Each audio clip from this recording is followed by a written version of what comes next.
What's up, guys? Welcome back. Dr. Jaws here, and tonight is the big night where we are finishing an entire order of sharks with the lamniforms. So, all the mackerel sharks have been covered on this stream. The last species being the Pelagic Thresher, Alopias pelagicus. This is the third thresher shark species that we've covered, and probably one of the more prominent as far as diving opportunities. There's quite a few videos on the species, which we'll take a look at tonight, and actually a nice amount of information too. So I'm excited that the last of the lamniform sharks is something that actually has quite a bit of coverage as far as the science and as far as diving as well. So, Lamniforms is an order. It's been really cool to review the entire group, where these are all some of the most iconic the most iconic sharks, specifically the white shark, and honorable mentions the basking shark and the sand tiger shark. I would say those three species are especially very prominent. Goblin shark is kind of prominent too. But there's a few other sharks in that order that aren't as well known. So you have the small tooth sand tiger, the big eye sand tiger, the three thresher sharks, the classic thresher shark, the pelagic thresher, and the big eye thresher. And then we have the goblin shark, the mega mouth, basking shark. I already mentioned the sand tigers. Probably the rarest one, or the least well known, is the crocodile shark, which is a pelagic species. That's really it. There's not really. Oh, and sorry, the makos, of course. The makos, yeah. I should have included the makos as very prominent. So the short fin mako and the long fin mako, not to mention the poor beagle and the salmon shark. So the actual Lambdae family, and of course the great white. So incredibly enough, that's a pretty small order compared to the other orders of sharks. Lamniforms is fairly light on species. Similarly, angel sharks, squatiniforms, saw sharks, prissiophoriforms, the bullhead sharks, heterodontiforms, and hexantriforms, the six-gill and cow sharks. Those are also kind of like the smaller orders as well. Really, the big three main shark orders are Conroe-Nicholls, or Electrolobiforms, and Squaliforms. So it's kind of incredible to think that we're actually finished with an order as far as the lamniforms go. And it makes sense evolutionarily, or in evolutionary history, where I think it was in the, I want to say it's the Miocene, that the lamniforms were kind of at a height, but then with changing ocean temperatures, Conroe-Nicholls started to take a lot of their niches, and the Conroe-Nicholls flourished and became very diverse, whereas the lamniforms started losing some niches. Some of the most prominent lamniforms, like Megalodon, went extinct. So the order is a lot smaller today than it was perhaps in evolutionary history, which is really interesting. So it kind of makes sense as the first order that we finished, but it's also just really exciting, really cool that we're going to be going through the last one here and now. So I think without further ado, we'll take a look at the pelagic thresher. So here we go. So we'll start out with, I think Florida Museum of Natural History is a good overview for the species. A nice little beginning of what makes a species unique compared to thresher sharks or other kinds of thresher sharks. Really quick on this photo, immediately you see some of the classic thresher shark characteristics. So that long saber-like tail, which is used to whip prey and stun prey before swallowing in its comparatively smaller mouth. Actually, the thresher sharks are really interesting amongst lamniforms and really a lot of sharks in general, in that proportionally their mouths are quite a bit smaller than other sharks, and I think part of that is because of the tail.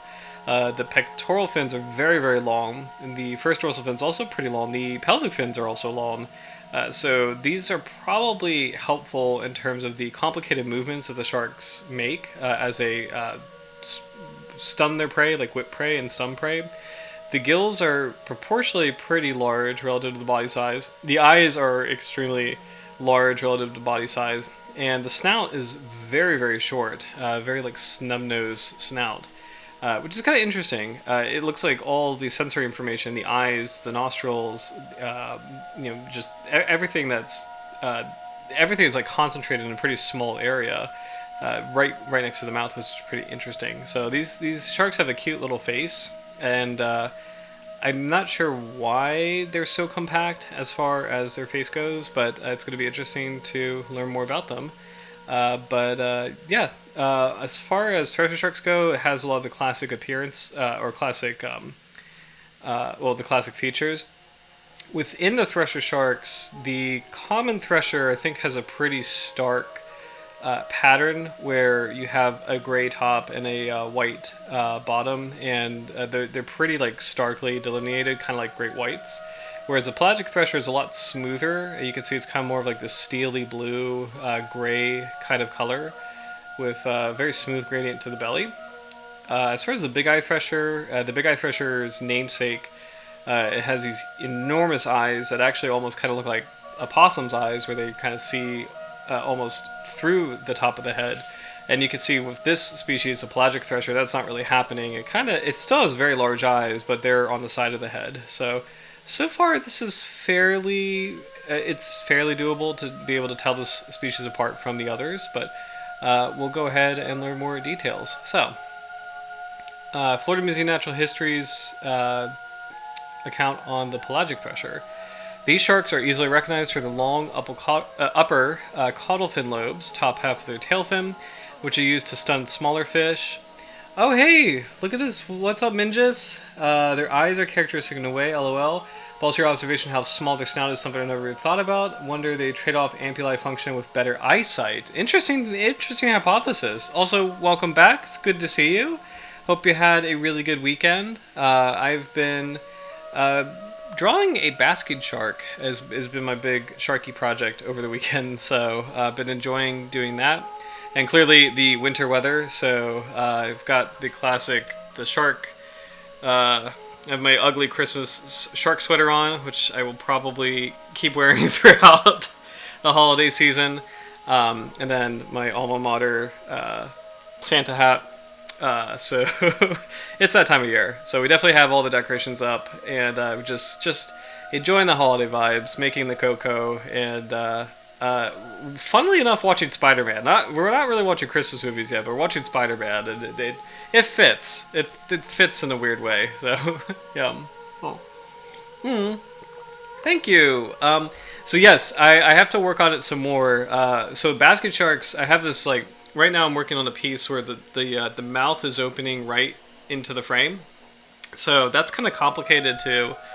It's actually surprisingly hard to do because how you angle the gill arches is a little tricky. So my wife had a really good suggestion in terms of like how I space them.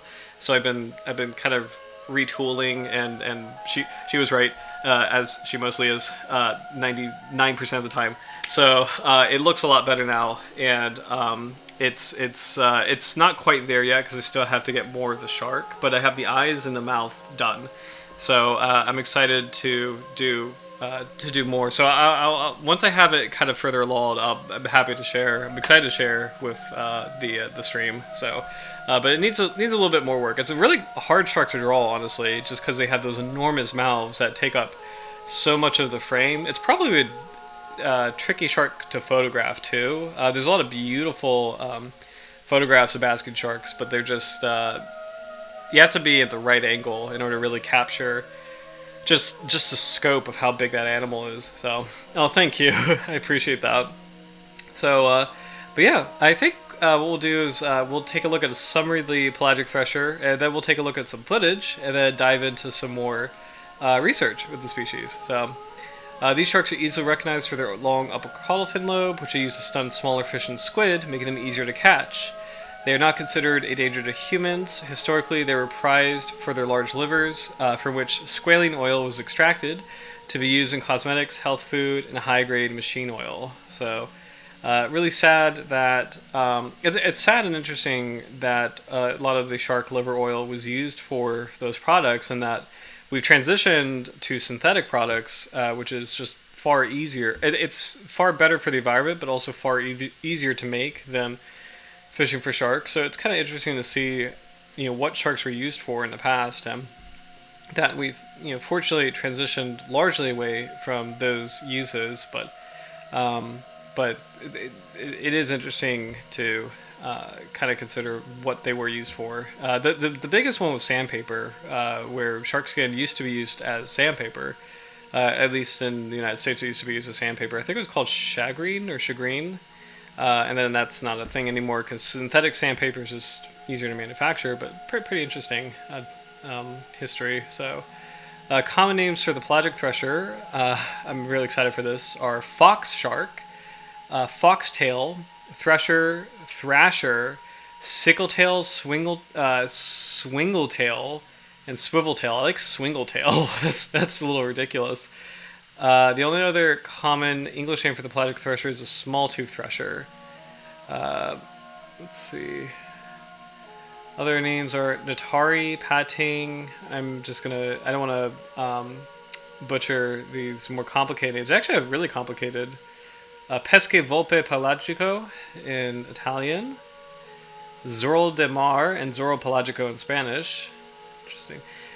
Cheese and Quackers, what's up? Welcome back. I love your handle name. It's good to see you. Hope you had a great weekend. Oh yeah, Midges. I always thought it was a myth. I didn't know they used to use it as sandpaper. They did. And unfortunately, I don't know how effective it really was. I feel like it probably was to some degree effective, but I'm not 100% sure because they absolutely have transitioned to synthetic sandpaper now. So thank goodness that thanks goodness they did that. But it is interesting to think about that. Shark skin used to be used for that. Let's see.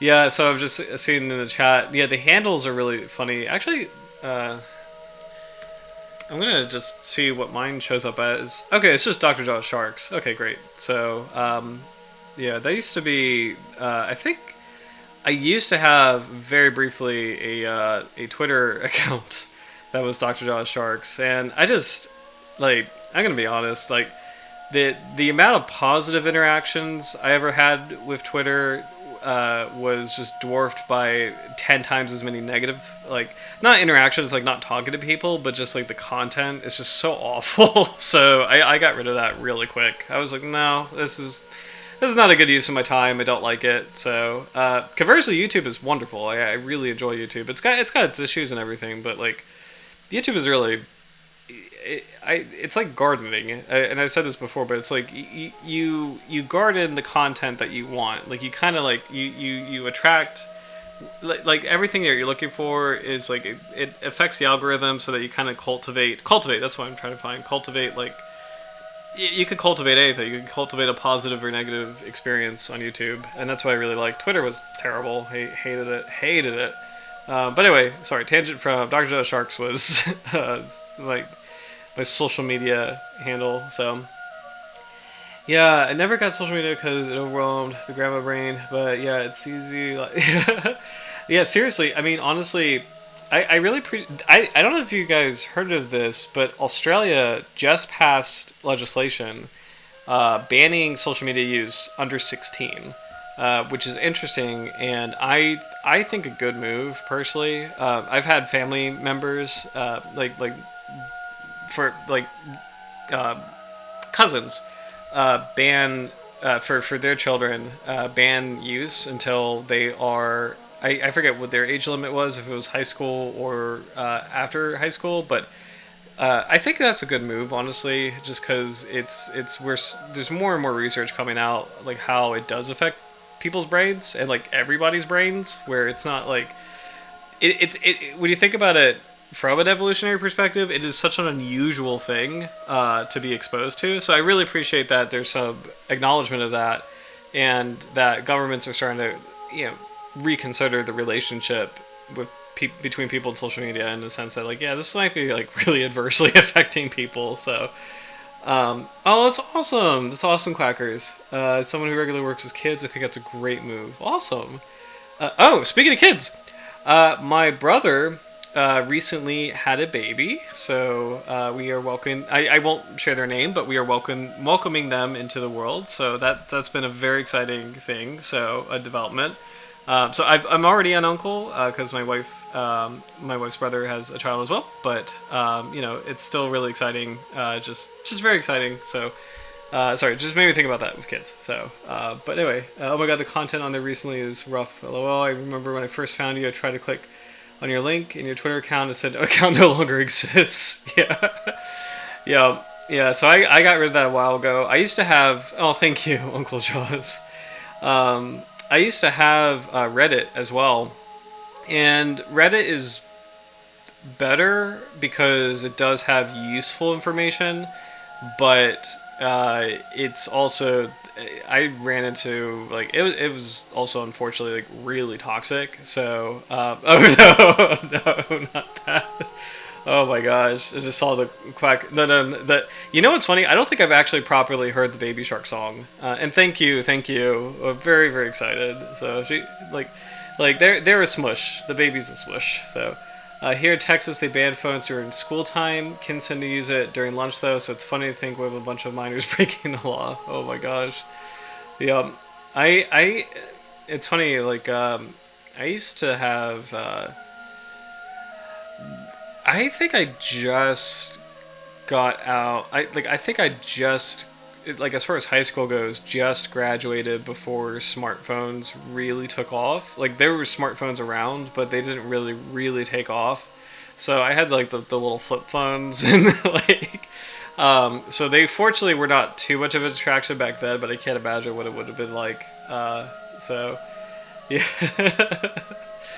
Oh my gosh. So oh yeah.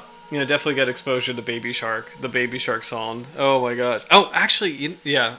Oh, I just realized that. I'm pretty sure my wife started singing it the other day. So I'm gonna. Please don't sing it. Please don't sing it. I have a streak that I don't want to break. Like, I've really fortunately like have not listened to it. So, oh my gosh. Anyway, Pelagic Thresher. Imports to humans. Let's see. Pelagic thresher meat is consumed in many countries, and its fins are used in the Asian shark fin trade, unfortunately. And it makes sense. It's really sad. The fins are proportionally really, really large. And I think this species does have a lot of conservation attention, which is good. And I think part of it is because... I think part of it... I see that comment, Midges. I think... Roy, no! Welcome back! Oh my gosh, I'm so glad you were able to join us because it's the end of the LAMNIFORMs. So, oh my gosh, yeah. Oh man, actually, Quackers, I just noticed this comment. I think it's a bit scary. There's so many kids now without basic literacy and comprehension skills. Oh my goodness. I also think about how to handle that in the pediatrics field. Yeah, so, and I'm really curious about how that affects, I mean, there's so many factors, between that, no more Lambda Day, so many factors, between, like, social media use, and just when you think about the pandemic, too, just, like, it's going to be interesting to see how they all impact society on a broader scale, and that's a whole other tangent. So I promise we'll stick to the Pelagic Thresher, but it's just kind of rambling a little bit, but it's interesting to think about. So love this, Quackers. The shivers all here. Fantastic reference to a group of sharks. So group of fish is a school, group of whales is a pod, a group of sharks is a shiver, which is kind of funny. Shiver is a very what's the word, poetic word. So scientists don't really use shiver. They don't really reference sharks in terms of a shiver, but that is the correct term. The correct term is a shiver of sharks, which is really fun. It's fun to say. I was actually thinking the other day, a shark biologist, if you wanted to make that a one word, I think you would call that a selachiologist. Selacologist sounds really cool, but I don't think it's correct. I think it would have to be selachiologist, which is a little bit less cool, but still kind of fun. So, if you did sharks and rays, you'd be an elazobricologist, which that actually sounds really fun. And then if you did all the cartilaginous fish, I guess you'd be a chondrichthyologist, which that actually sounds fun. So chondrichthyologist sounds fun. Elastobrachologist sounds fun. Salaciologist. It's not that bad actually. So I will post. These are not like official names, but based on Latin, these would be the names if of these fields. I don't think they're formally recognized, but just for fun. So let's see, chondrichthyologist. I don't know if I spelled that right. Oh no. Chondrichthyologist. Elasmobranchiologist. And then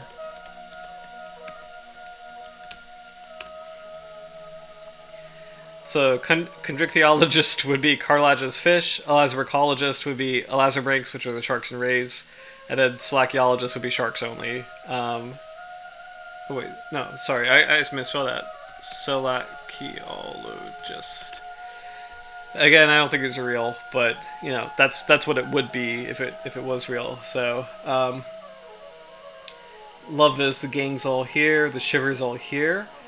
I see Aurora's comment. No more Lambda Day. That's true, but perhaps for future streams we may go back in time to when the lamniforms were dominant and dig up some prehistoric lamniforms, which might be fun. So there may be more lamnids in the future. That'd actually be really interesting to cover. The prehistoric, theology, the prehistoric lamniforms. So, there really does, and actually, Minjas, you're absolutely. I'm going to start this comment because you actually are absolutely right. There really does need to be a specific term for shark scientist, and there does. Like I actually think objectively there does have to be that, because sharks, for better and better, they're so charismatic. That they do. There's a lot of shark scientists around the world. Like I mean, like hundreds. Maybe I don't know about maybe I guess thousands probably. But it is a really like high profile, well covered group of animals that I feel like they're worthy of their own branch. You know, I think they would be worthy of their own branch. And actually, now that I think about it. Now that I really think about it, let's comment in the chat. What are fields of biology and the clades that would be included? This is actually really interesting. So, for example,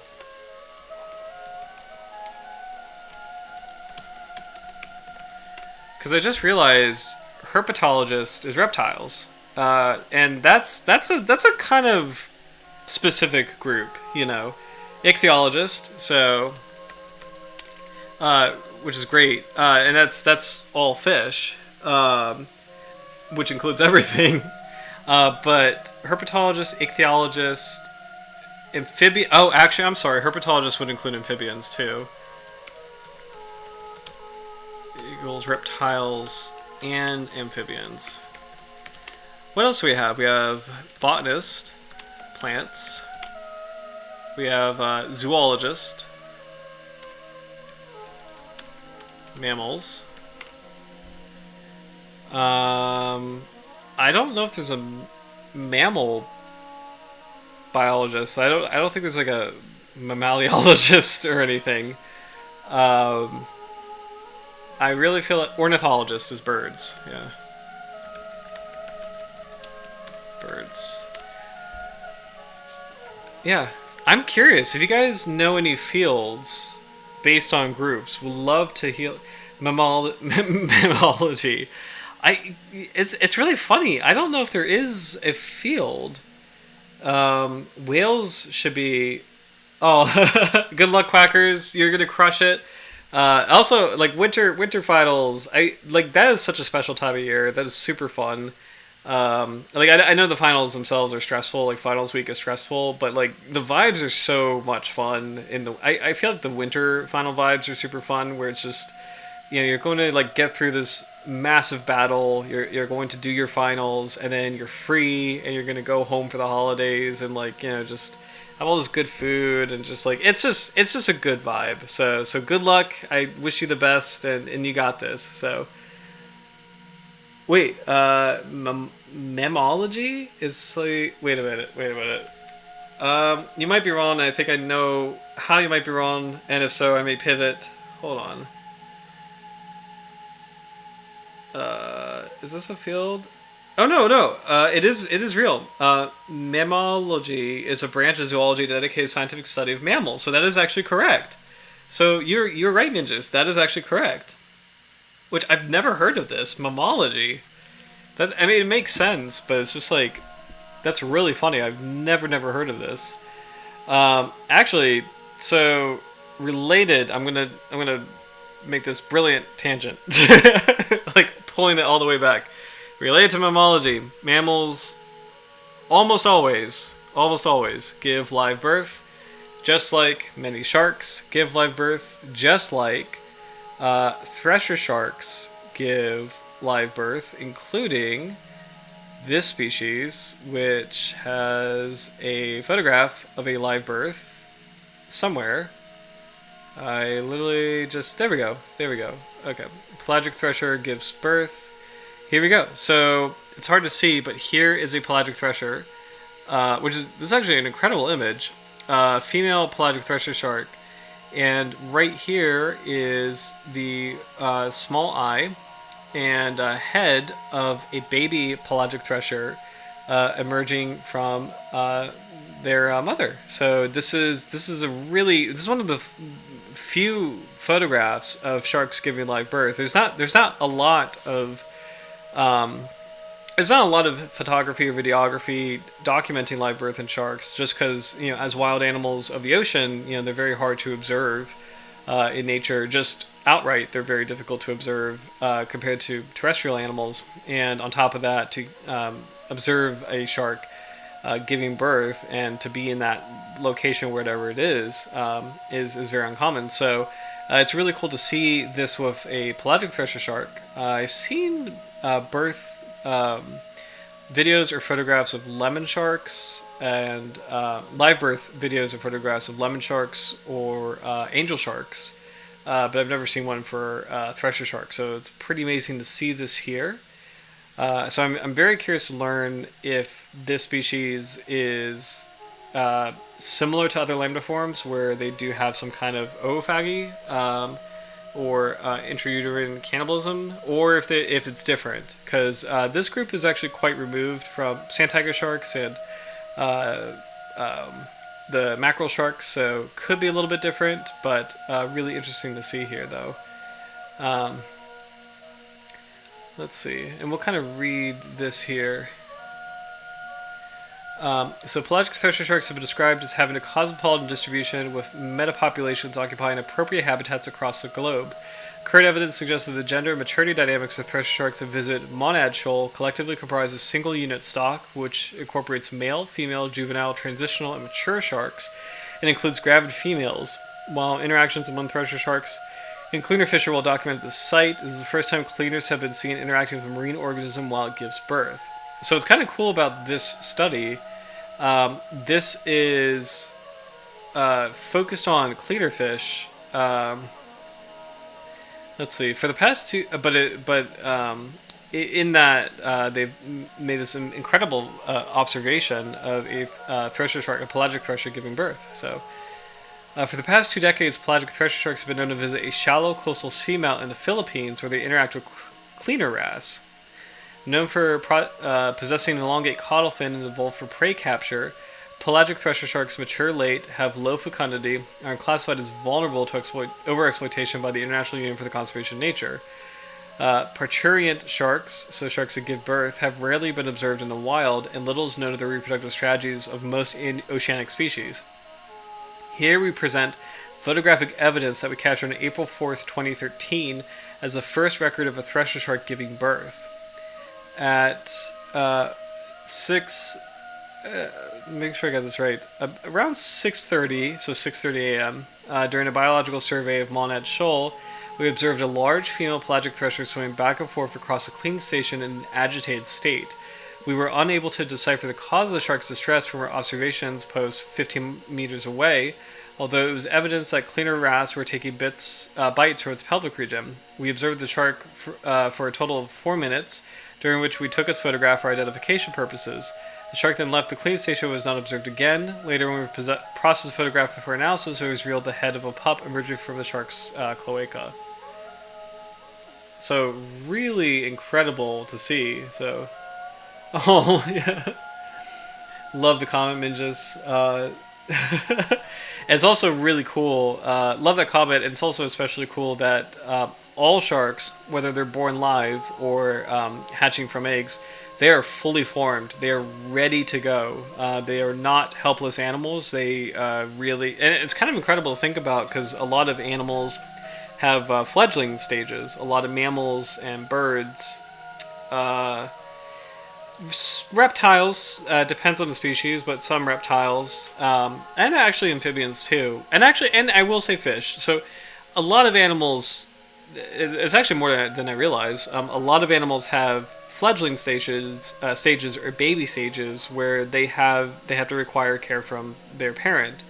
So examples, of course, are just, I mean, when you think of any mammal, like a dog or human or, like a whale, intense parental care, probably some of the most intense parental care on Earth.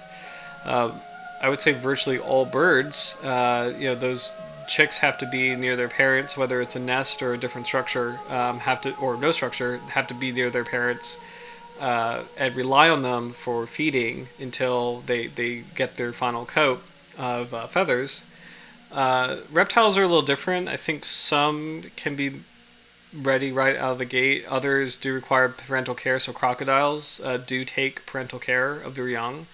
It depends. I don't know if every species of crocodilian does it, but many species do. So American alligators do. A lot of the famous crocodiles do. Amphibians, we actually have quite a few frog species that do take care of tadpoles, and actually have tadpoles riding on their backs, which is very sweet. And then finally, for bony fish, there's actually quite a few examples of bony fish where the parent, and in a lot of cases the father, stays with the brood. So seahorses are a very famous example. I believe oyster toadfish do that too. Sharks, I think they're completely free. Like, I think there's no parental care. I cannot think of a shark species that actually has parental care. I think all of them are actually like pretty independent, which is really interesting to think about. There may be some studies. Well, actually, no. Yeah, I can't think of one. And please let me know in the comments if you have any examples, because I think they're really independent when you think about it. It's kind of amazing to think about how uncommon that is, actually. So it's really interesting to think that sharks are just born right out of the gate, just fully formed and completely ready to survive. So speaking of sharks, I think spent a lot of time talking about the pelagic thresher, but it would be really cool to spend some time observing it. So we actually have a lot of great dive footage of the species. So here's one near a reef. So beautiful clear water, great showcase of the tail, which is just billowing so elegantly. The shark is cruising, is conserving its energy. We'll replay that just because it's so cool. Conserving its energy, it is in no hurry to get anywhere. Could actually be kind of in a very tranquil state, almost like a resting state. But look at those pectoral fins just like balancing it in the water. And it's beautifully evolved, like a beautiful species. Very thick trunk leading up to the very long tail, so a lot of support for, or a lot of muscle support or musculature for the tail. Here's another really nice clip of a pelagic thresher near a school of fish. So it's hard to see, but there's a school of fish. It's actually the shark. This shark looks actually a little bit interested in them. So he's kind of speeding up his movements, driving the school upward. Making a circle, which is pretty interesting. Speeding up a little bit. So he's definitely curious about what he's seeing. So short clip, really cool. We'll play one more time. So Pelagic Thresher is kind of beneath his school of fish.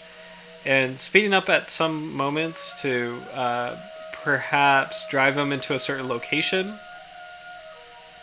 You can see how that tail is flowing. It's so beautiful.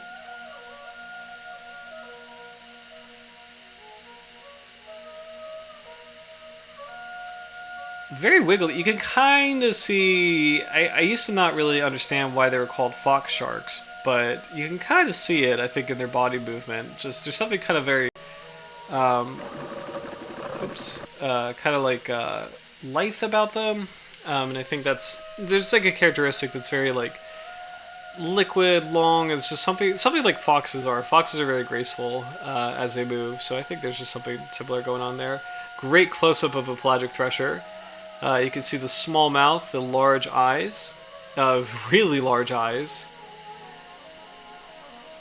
This is a male, so pretty comparatively small claspers actually.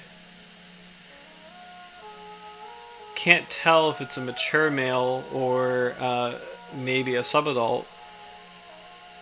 It looks, just from this view, this looks like a subadult or adult of the species, but hard to tell. Look at the head too. I'm going to just rewind a little bit.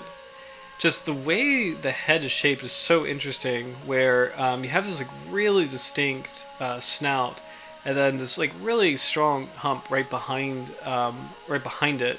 Small mouth, huge eyes. It's just such a strange evolution where it's also kind of interesting to see there's an indentation above the gills where this is making almost kind of like a ridge, you know, and I feel like this is probably something that is hydrodynamically ideal for the shark, where the way that the snout and the dorsal side, the top of the shark, the dorsal surface, the way they are shaped and angled, I feel like this helps the shark as it moves up, or sorry, what's the word? I'm trying to think of the right word. Accelerates through the water. Probably helps with gathering great bursts of speed. One thing about the lamniforms as an order, these are the master swimmers. Like they're really like, most of them are just like these beautiful fusiform torpedo-shaped sharks that some of the fastest sharks in the world, the mako sharks, are lamniforms. White sharks are, dynamic hunters that rocket up through the surface of the water. Basket sharks do that too. It's kind of cool that lamniforms as a whole are just like some of the most aerodynamic sharks. Thresher sharks, I believe, are known to leap out of the water too. So really cool group. Some more footage.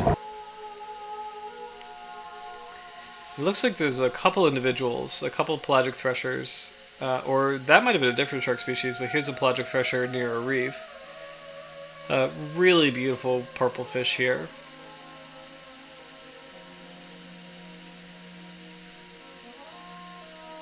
And pelagic thresher just calmly circling.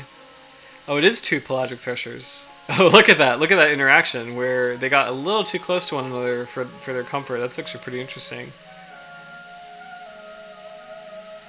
So they seem a little interested in the fish. A little bit. The movements that they're making, this is a lot more active than the first clip that we saw where that shark was just cruising. Not really in a hurry. This shark is a little bit more active. Like, it's a little bit more interested in surroundings. Just, you could tell by the way it's swimming, like the speed at which it is going, it's definitely a little bit more alert. And the turns that it's making, it's a little bit more alert. This one is just cruising up to the drop-off. So cool to see that. Like a pelagic thresher coming in from the open ocean, kind of near this ledge, perhaps scouting the environment, seeing what it can see as far as potential prey items. or maybe coming over for a clean. So some shark species are known to go to reefs like this specifically to have little fish pick off parasites. So hammerheads or scalped hammerheads are known to do this in oceanic seamounts and reef ledges.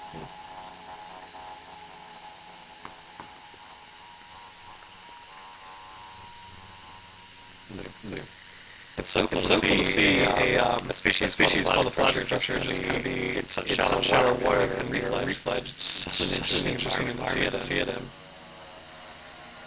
As far as actual habitat, I believe this species, we'll check this later in the stream. I believe the species is coastal pelagic, so it will spend some time in coastal areas like this, but then also venture out into open water. Pelagic means swimming in the mid-water column, so swimming in like open sea without really like a seabed, like not really. It's swimming in an area that doesn't have a seafloor and is not really influenced by the seafloor. It just is like an open space of water, is what pelagic means. So many sharks are true pelagic animals, like the silky sharks or oceanic white-tip. They truly spend all their time out there in the open ocean. Most sharks are either coastal or coastal pelagic, I would say, or deep water. So coastal pelagic is a shark that spends some of its time in the open ocean, some of its time near the coast where it's a lot shallower. A lot of the famous shark species are coastal, like tiger sharks and bull sharks and hammerheads. Oops, you're not a shark. Last little clip. We'll kind of skip ahead. It's a lot. I think when I was like reviewing this, most of this was just scuba diving. Oh, actually, there's some Moorish idols in the background. It's pretty cool. But I wanted to skip ahead to get to the Thresher Shark part. Although, actually, there's a little clip of a person performing a dive trick. Oh, nice little clip of a beautiful fish. I'm not sure what kind of reef fish that is. So I have never been able to do this right, but if you kind of ball your fists together, you can make underwater bubbles, but you have to do it just right. And so far I've not been able to do it. So, but I will provide video evidence once I do master this water bending. So, but here's a clip of a pelagic thresher. It's a little blurry in the beginning, but I think it gets a little bit clearer as the video progresses. Nice close-up of the species. Kind of cool to see it lurking in this like slightly murky water. And in this angle, you can actually get how this shark is closely related to mako sharks and white sharks. You get that classic lamniform profile. There we go. So it's a little bit of a clearer image here. So in the murk, you'd actually just at first glance, you can kind of suspect, like it wouldn't be like a big mistake to think that might have been a white shark or a mako shark at first glance in the distance. It probably would be a little scary to see this, but then as it gets closer, you realize, oh, it's a pelagic thresher, or it's a thresher shark. So what a great opportunity too. Beautiful silvery hue, like just this incredible iridescence, which probably helps with hunting and also in terms of counter shading in the open ocean, blending perfectly with like clear sunlit waters. So really beautiful. So I'm going to catch up on the comments. Oh wow, a lot of comments. So hold on. Let's see. Oh yes, loves comment midges. Makes the evolutionary difference between fish species even more insane to me. Like it makes it more clear how far separated fish are as a group. 100%. So the bony fish in particular, wildly diverse and staggeringly diverse. Like 20,000 species. And so many of them are very different. Like some bony fish give live birth. Sheep's head minnows give live birth. Some of them can hop out of the water and bury themselves in mud, or some of them just bury themselves in the seabed. A lot of them actually make calls underwater. So toadfish and drums, and I think there's another one I was reading about recently. But they actually will kind of make these like little barks or these like little pig grunts underwater. So it's a very noisy environment, which is pretty interesting to think about. Oh, it's cool. Love this comment, Roy, of the excitement for live Thresher Shark footage. Same here, because I'm really not used to seeing Thresher Sharks move. Honestly, like I don't think we had a lot of good footage growing up of that group. Like the big sharks, as far as like nature specials go. I mean, the classics in terms of sharks that we're used to seeing are like the white sharks, the hammerheads, tiger sharks, bull sharks, maybe dogfish, maybe smoothhounds, angel sharks because they're unusual, horn sharks. That's really it. Maybe a few here and there, but thresher sharks, for whatever reason, never really got a lot of coverage, which I find really funny, actually, because like they're some of the oldest. Like I think the original or the common thresher, I'm pretty sure it's one of the first sharks ever named. So yeah, it's kind of interesting. So it's exciting to see footage of them. Like an animal perfectly made by its environment. Love that. Never noticed until now how short their tail is relative to the dorsal portion of it. Never sure how to word it, but the actual tailbone movement seems small compared to how the top of moves. Interesting. This is an interesting point, just where it's like the muscles are pushing that like base of the tail, and the rest is kind of like rippling. So, oh, that's how they do. Good luck on your journey towards water bending. Yes, it's hard. You have to blow your fist like this and then do this, and it's really. I've tried it. It's real. I've never gotten it. It's really really difficult. So. But let's see. I'm going to breeze through the rest of Florida Museum of Natural History, so we'll kind of... I'll just shout out things I think are interesting.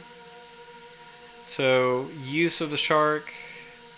Species rarely targeted except in the Central Pacific, Northwest Indian Oceans, but is often caught as bycatch and floating longline gear for other sharks, tunas, and swordfish. It is rarely caught in gill nets.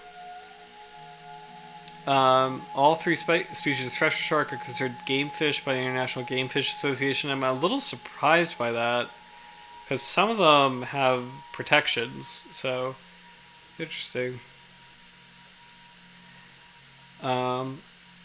Famous big game angler and record holder Zane Grey, writing about the threshers of New Zealand, called these sharks exceedingly stubborn. Comparing him with the mako, he's pound for pound a harder fish to whip.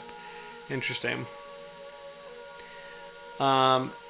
Danger to humans. Although this species looks formidable, it is practically harmless and generally avoids divers and swimmers.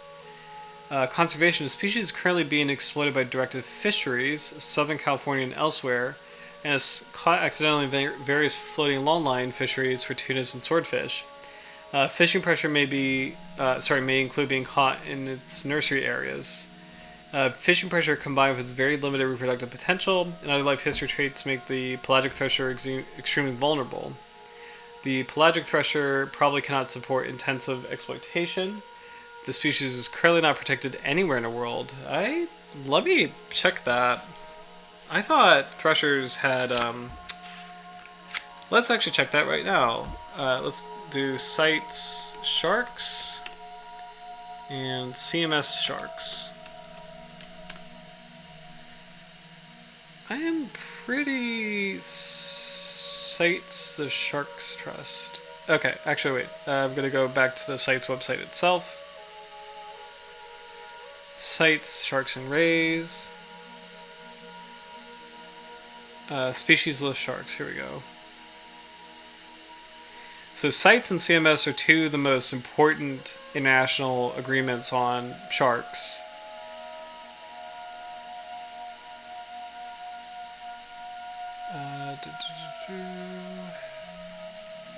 Sharks and Rays.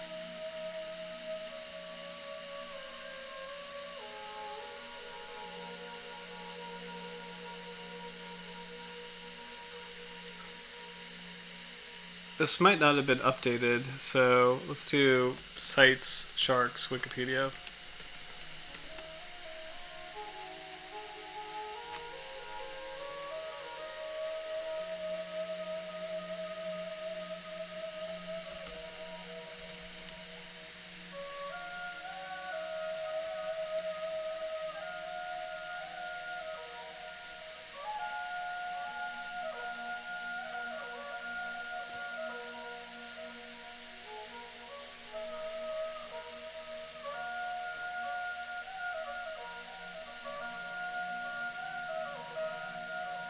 Now I'm sorry I'm going quiet. I'm trying to...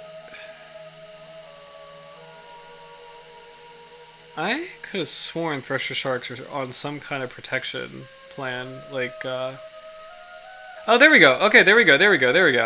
Okay. So, Pelagic Thresher Shark. So this is CMS, the conventional migratory species. This is a very important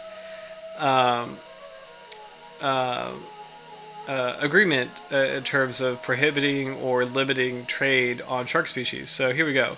So Thresher Sharks are on here, which is interesting. So we have the Pelagic Thresher Shark is Appendix 2. We have Big Eye Thresher. Actually, all 3 Thresher Sharks are on the list as Appendix 2. Sawfish are on Appendix 1. Oceanic White-Tip Shark is on Appendix 1. The White Shark and the Basket Shark are both on Appendix 1. We have, just to shout out the other species, Silky Shark, Dusky Shark, Taupe Shark. Who else we have?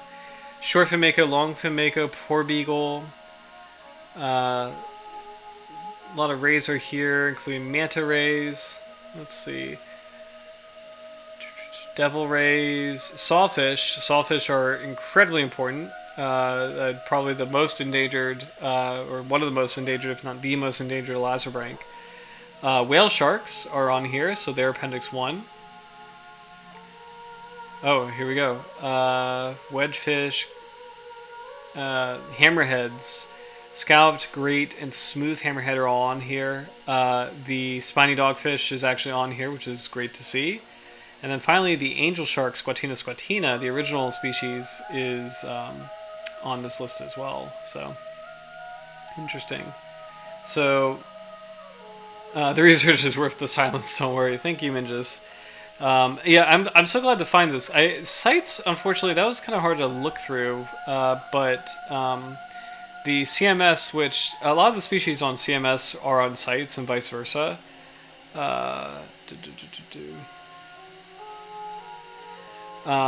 So a lot of them are on the same lists, so it's really cool to see that the Thresher is indeed on the CMS list.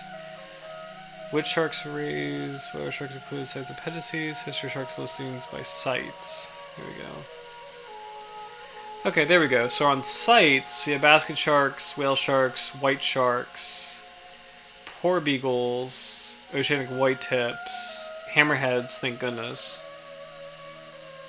Thresher sharks, there we go. So Thresher sharks are also on Appendix 2 for sites. So those are major protections. Those are probably the top bodies as far as shark protection goes, is sites and CMS. So really cool to see that Thresher sharks, all species of Thresher sharks are on there. So fantastic. So this article for the Florida Museum might be a little bit out of date. So let's see. Habitat. We'll just read a couple more things and then get some dive notes on the species. So the pelagic thresher inhabits surface waters of the open ocean from the surface to at least 150 meters. That's actually still really shallow comparatively. So this exclusively lives in the sunlit zone. It also sometimes occurs in cool inshore waters. It is not known if the species ascends the water column at night, as does the big eye thresher, Alopias superciliosus. The habitat of this species is poorly known. Distinctive features. All thresher sharks are primarily oceanic sharks with extremely long upper caudal fin lobes. The pelagic thresher closely resembles and is often confused with the common thresher, but can be distinguished from the species by the presence of dark patches of skin above the pectoral fin bases, and by the absence of labial furrows. Common threshers lack lateral cusplets, tentacles, and their teeth. The pelagic thresher can be easily distinguished from the big eye thresher by its smaller eyes and by the absence of deep horizontal grooves on the dorsal surface. I want to see if we can find or see that feature about... can we see the dark patches above? Oh, I guess you can. You can kind of see a little bit of it. Dark patches above the pectoral fins here on the tail end of it. You can kind of see that. In the photograph, you can kind of see that too here. Let's see. We'll take a look at some photos from Andy Merck really quick, because I would like to verify. Oh, there we go. Okay, so you can kind of see that. So right here, you can kind of see like a dark patch above the pectoral fin insertion right here. So I guess that's one way you can tell this species apart from the other thresher shark species. So. So the classic one, Alopias vulpinus. So,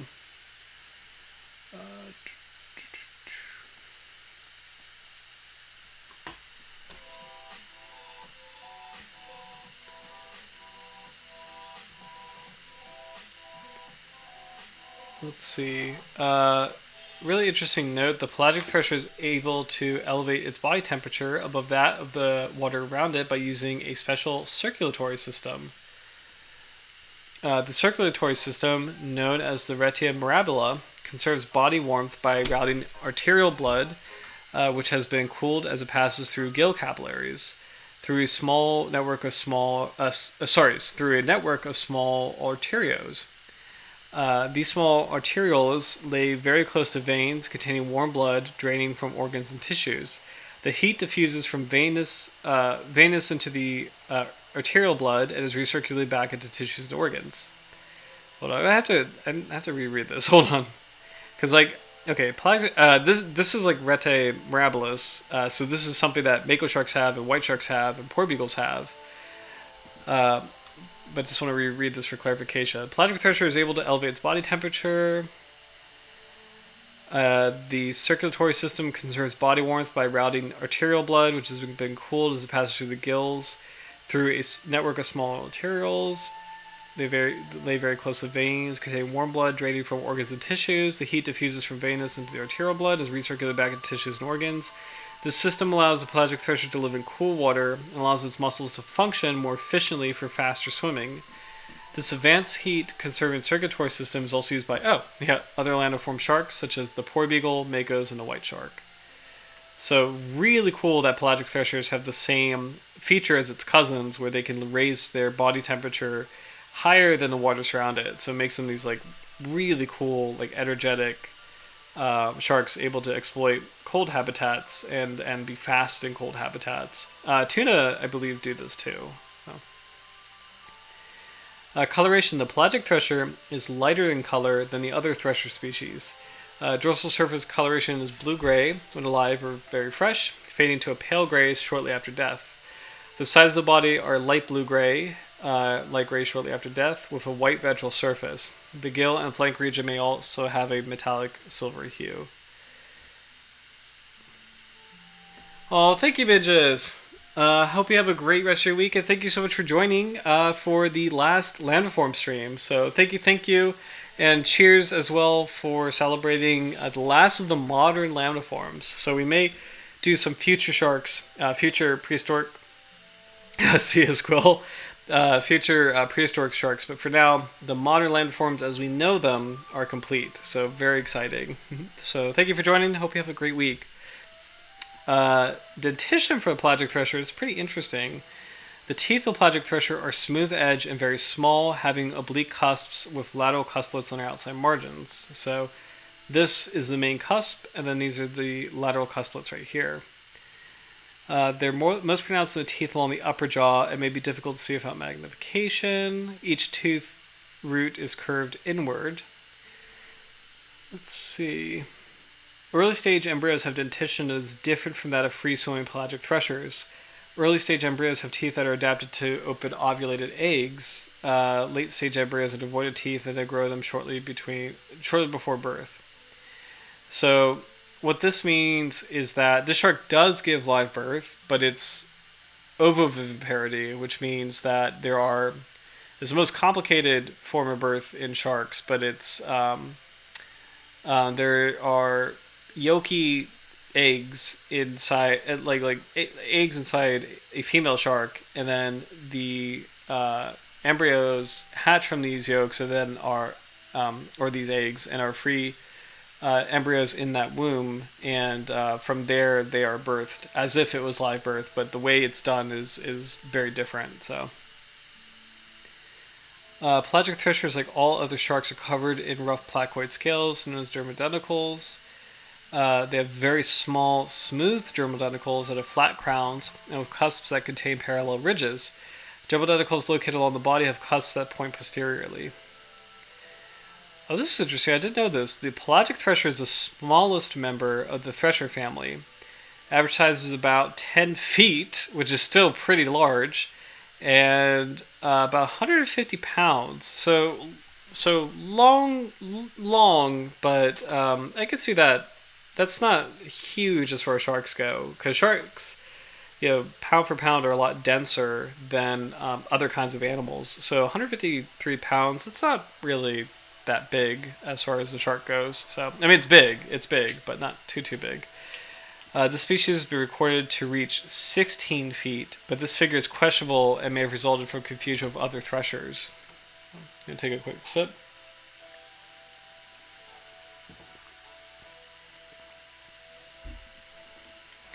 Most pelagic threshers are less than 11 feet. Long boy. 195 pounds. Females measure about 10 feet of maturity and are 8 to 9 years of age. Males measure about 9 feet of maturity and are 7 to 8 years of age. The pelagic thresher is known to live up to 16 years in the wild. Extrapolating growth rates for exceptionally large sharks show that large females may be over 28 years old, while large males may be significantly younger. Juvenile pelagic threshers grow faster than do adults. Specifically, this amounts to 9 centimeters a year. We don't need to get into the details here, but pretty interesting. Like all threshers, the pelagic thresher feeds almost exclusively on fishes, especially herrings, flying fishes, and mackerels. What's cool is that all three of those groups are pelagic fishes. These are animals that do live in the open ocean. Flying fishes very prominently spend a lot of time in the open ocean. Mackerels do too. Herrings and mackerels are definitely coastal as well. I guess flying fish are too, technically, but it also feeds on pelagic squids. Feeding is accomplished by using the long, strap-like upper caudal fin lobe to stun prey with sharp blows. Threshers are often caught on long lines with their caudal fin snagged on the hook after striking the bait with the upper caudal fin tip. Pelagic threshers, like the other thresher species, sometimes swim in circles around a school of prey, narrowing the radius and tightening the school with their long upper caudal fin lobe. By condensing the school of fishes or squids, the pelagic thresher feeds more easily on its prey. So with that, I want to take a quick look at the clips that we saw. There are two in particular where we might want to check, is this pelagic thresher doing circling behavior? It is adjacent to a school of fish. It is swimming kind of energetically, so he might be starting the process, starting to try to get the fish to where he wants them to be. Because he's doubling back here after driving them upward, and he's chasing them too. So this individual might be in the very beginning of perhaps trying to make a bait ball. So I thought there was another clip, it could be wrong, like another clip of pelagic thresher with fish. Not the guy. Hold on. Nope, not a hummingbird. Let's see if I could skip this really terrible ad. Skip. Replay. Because it might have been this clip. I think it was this clip. Because there's a pelagic thresher. Yeah, it is this clip. Because there's a group of purple fish here. And the pelagic thresher is swimming near them. Not necessarily doing anything. Actually very calm movements here.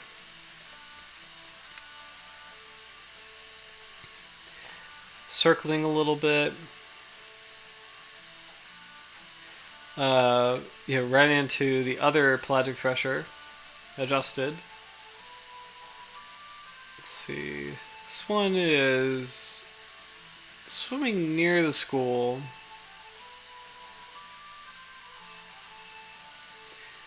I don't think this one is.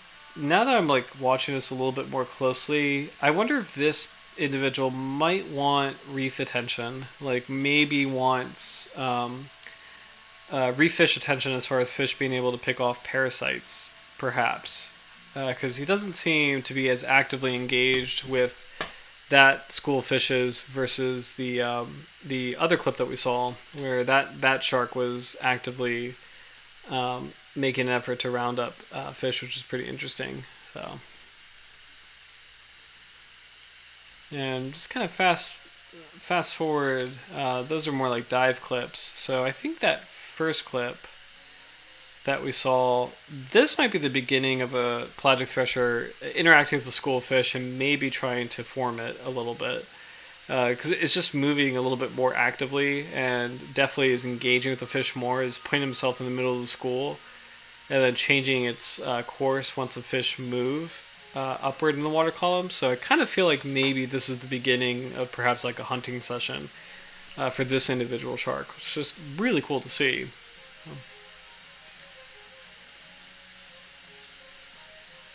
Alright, getting back to Florida Museum of Natural History. Development is through aplacental viviparity, also known as ovoviviparity.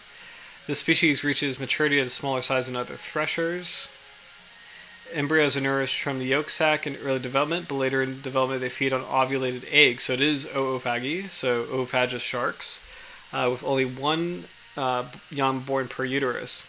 Early stage embryos use their teeth to open ovulated eggs, while later stage embryos swallow the eggs whole. The yolk from the ovulated eggs are stored in the stomach for later processing. This process is known from most species out of the 16 species of lamnoid sharks. I appreciate that this is kind of giving us a summary of the order. There's not been any evidence of intrauterine cannibalism, termed adelphophagy, such as is found in the sand tiger shark. Brood size is normally 2, rarely only 1, and the young measure about 5 to 6 feet at birth. That's pretty huge, actually. The sex ratio of the young is 1:1. Gravid females in various stages of pregnancy were recorded throughout the year from off northwestern Taiwan. The lengths of the reproductive cycle and the gestation period are presently unknown. Predators of the pelagic thresher probably include large predatory fishes, including other sharks, and toothed whales, inhabiting the same geography and habitat. Oh, excuse me, didn't mean to yawn. Monday yawn. So. We don't need to read about parasites. Taxonomy. The pelagic thresher was first described by the Japanese ichthyologist Hiroshi Nakamura, based on 3 large specimens that measure between 9 and 11 feet in total length. Nakamura is actually pretty prominent ichthyologist. A couple of sharks are named after him, which is kind of fun. So none of these, like the Latin names, are named after him. None of these specimens were kept as examples of his species, although one of the 3 sharks, an additional fetal shark, was illustrated in Nakamura's paper entitled On the 2 Species of Thresher Shark from Formosan Waters in 1935. Let's see.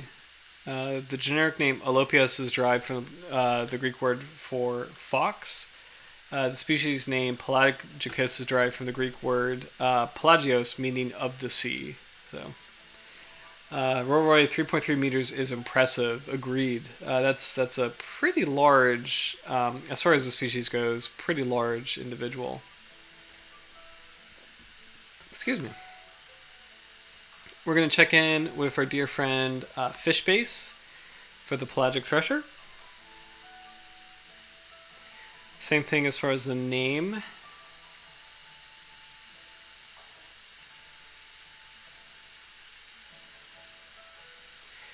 Primarily an oceanic species, but sometimes close inshore, neritic to oceanic, 0 to 152 meters. Epipelagic, mesopelagic in the tropics, may enter atoll lagoons. Interesting. Atolls are really cool places where, if I'm not mistaken, they used to be volcanoes, and kind of where the crater would be. If actually, I guess I'll just Google it because we could find it.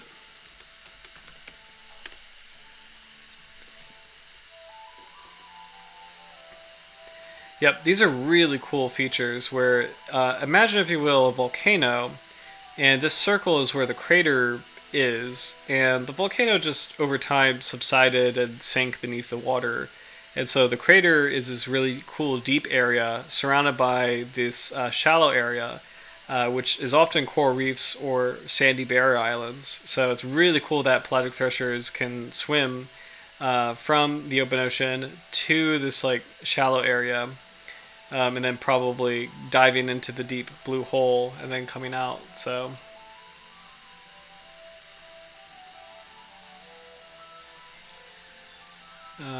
really cool diagram of how atolls form. So here we go. So you have a volcanic island in the top left corner. Rising magma and a mantle plume come from the island. You have a sinking island, which is a volcano that is shrinking. A guyot, or guyot, I'm not sure if that's the right way of pronouncing that. A barrier reef forming around the sinking island. And then finally you have a lagoon where water is flowing in, and this is an atoll. So cross section of an atoll is like this coral reef face built on top of the sides of the volcano, and then the reef edges are peeking above the surface, and then there's still water filling where the crater was. And then if everything is subsumed, it becomes a seamount. So really, really cool stuff. Really interesting habitat for this thresher shark species to live in. So let's see. Oviparous embryos feed on yolk sac. Sometimes caught by ski boat anglers. A very common catch in the tuna and shark lawn line and tuna drift net fisheries. Maximum common size of males estimated from discussion. Adult females may reach at least 330 centimeters. See. We took a look at some great photographs from Andy Merck, and I would love to learn more about the dive notes of the species. So, and admire some more photographs as well. So here is a beautiful one, a close-up of a pelagic thresher featuring the eye. This is actually extremely cool. I hope this is showing up as far as like the resolution goes, but you can see this incredible like, and that's actually a really freaky eye. Can I zoom in? Okay. Okay. If I am seeing this correctly, that's actually a really scary looking eye. So you have this like vertical slit, kind of like this awesome like Smaug dragon eye, like this like really like interesting like dinosaur eye, that's black or blackish, darkish, bluish, surrounded by a really big, dark looking pupil. Unless this is a pupil and this is like the iris, which is like really dark looking. Then surrounding that is a ring, which also looks like the iris, and then surrounding that is like this kind of silvery structure. So this is a really complex eyeball, but I didn't realize that the shark had like slit eyes. I thought it had these like round, from a distance, very cute eyes, but that's actually a little terrifying. So unless this individual has a tear in its eyes, let's see if we could find any more close-ups on the eyes, because that's actually really incredible.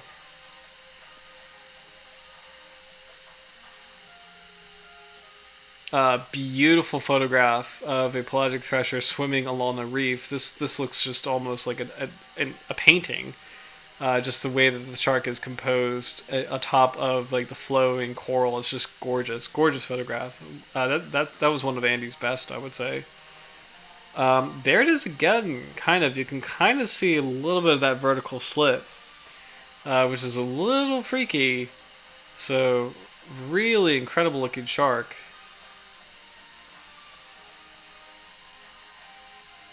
Yeah, that's wild. I never noticed that before. So, we'll zoom out if I can. I don't know if I can get out of here. Let's see. Okay, there we go. There we go. So common names are Pelagic Thresher, Small-Tooth Thresher, and Fox Shark.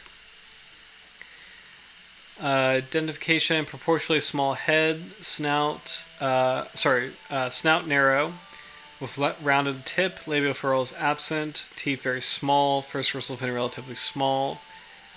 Let's see. Dorsal coloration metallic blue, silver on flanks near the gills, ventral coloration white. Andy's website is updated because the Pelagic Thresher unfortunately is an endangered species, and we'll learn more about that on the IUCN Red List. The Pelagic Thresher is a target species and bycatch component in the longline, purse seine, and gillnet fisheries. Where permitted, it is often retained for its meat and fins, but is easily stressed and rarely survives the capture process. Combined with a slow reproductive rate and rampant unregulated fishing within its range, the Pelagic Thresher population is estimated to have been reduced by 50 to 79% since the 1960s.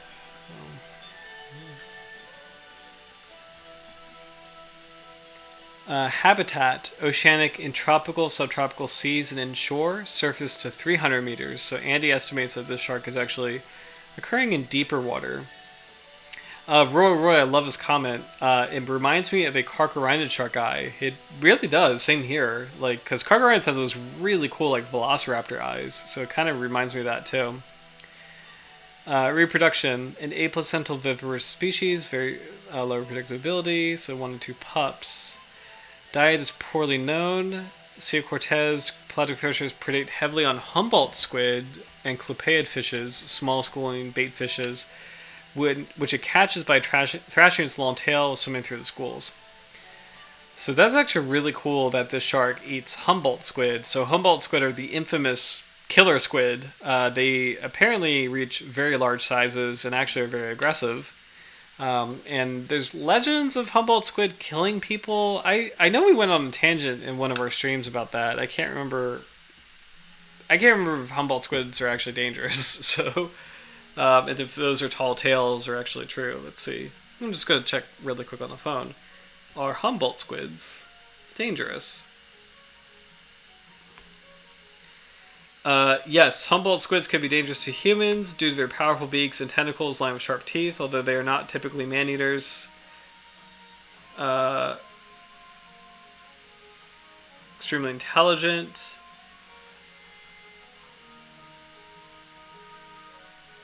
Huh. They have a reputation for aggression towards humans.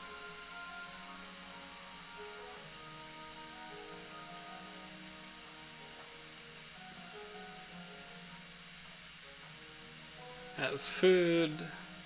Okay, numerous accounts have the squid attacking fishermen and divers. Their coloring and aggressive reputation have earned them the nickname Red Devils from fishermen off the coast of Mexico as they flash red and white when struggling on a line. Some disagreement exists on the subject. Research suggests these squids are aggressive only when feeding.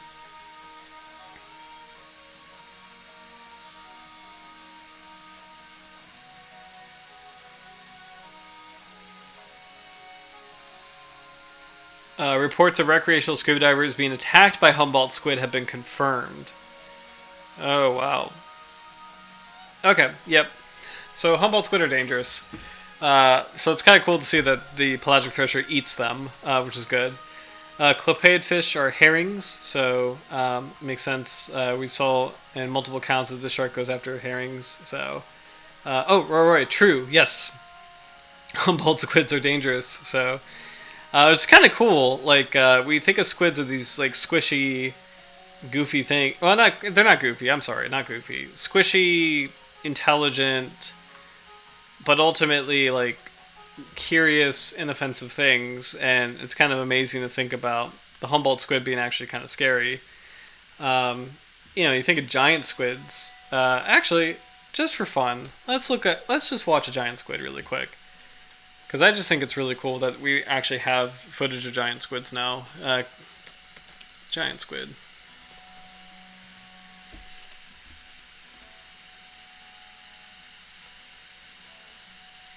Let's see. Could look at a colossal squid. Okay, I think. I mean, this is older than I remember.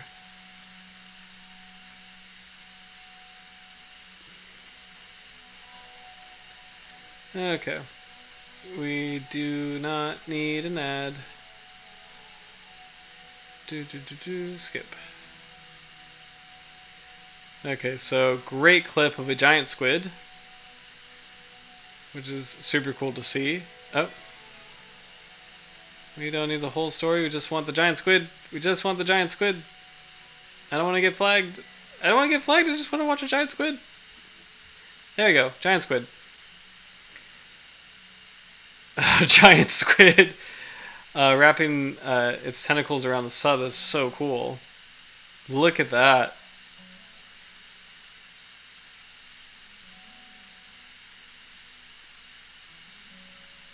Like the true kraken, just such an amazing thing. Okay. Let's look up Humboldt squid just for fun.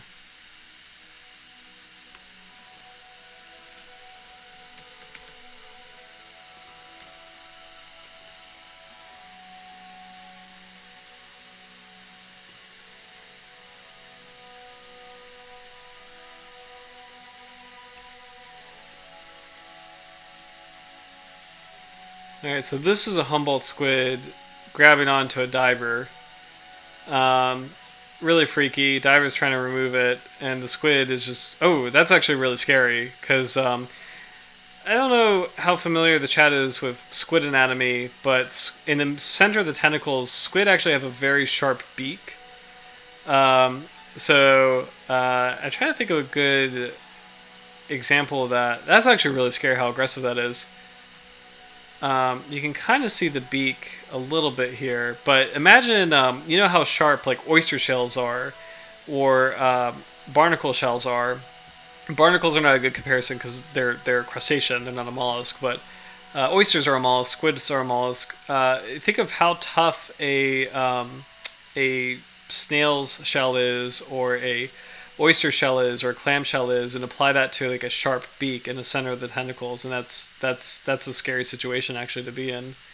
So really interesting stuff of a Humboldt squid with a diver. That's actually really terrifying because the squid has all those tentacles that it could just latch onto something, and that's a really terrifying encounter, because imagine it accidentally grabbing the diver's like reverberator or a mask or something. It's actually a horrifying encounter. That's a really making the situation more complicated than it has to be. So freaky. So, oh my gosh. Yeah, Thresher Sharks be fighting Humboldt squids are built different. The Kraken is real. Love these comments. Imagine a parrot bite, but worse. Yeah, I think the scariest thing is scuba diving is you have to. It's safe, and it's safe as long as you keep it safe. Actually, a great comparison is like scuba diving is just like driving, where it's like it's safe as long as you keep it safe, as long as you drive and dive responsibly, as long as you are conscious of what you're doing. And so imagine in the same scenario, if a squid is in your car and like grabbing your steering wheel and messing with your stuff, that's a really dangerous situation where you could cause an accident. Similarly, if a squid is with you scuba diving and it's like messing with you in the way that squid was doing, we underestimate squids as like harmless things, but that actually is a really scary situation where the squid could have accidentally or not, because they're very smart, accidentally or on purpose mess with a diver's gear. So specifically just getting entangled with the reverberator and pulling it out. Scary stuff. So new nightmare unlocked. Fortunately, as far as I know, I focus on diving on the Atlantic coast, and there are no. On the Atlantic coast of the U.S. There's no squid that does something like that. I do not believe we have any kind of cephalopod that big with that attitude. I don't think we have a. I'm pretty sure we don't have a squid like that. And we have octopuses, but ours are actually pretty small. The Atlantic octopus, I don't think gets that big, so we really don't have a lot as far as cephalopods go. But when you get to the Pacific, that's really it's a lot more diversity and very interesting stuff. So I love that. That's a good description of it.